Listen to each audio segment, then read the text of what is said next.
The chemical industry depends on carbon to produce essential basic materials, chemicals that are needed everywhere. But so far, almost all of this carbon comes from fossil sources.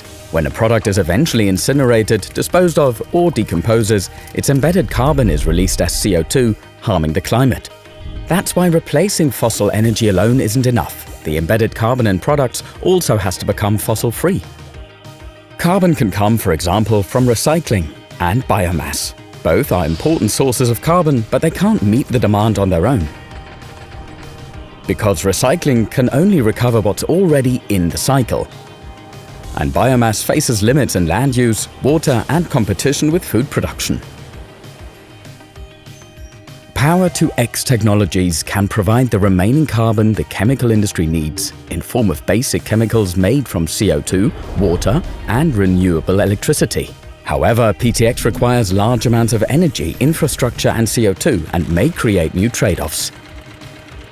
Only if PtX chemicals become available early, economically viable, and properly certified can they strengthen climate protection, competitiveness, and supply security.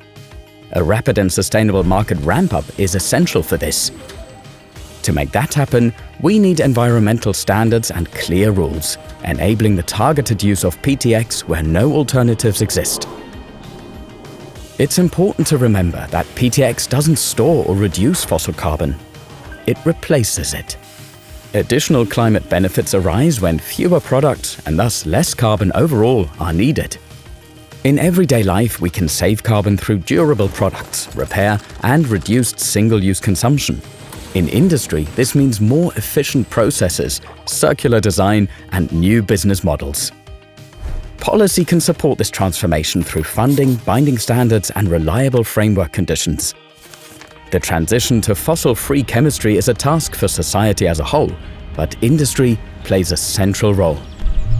We need new industrial plants, new products, new business models. Now is the time to make them a reality.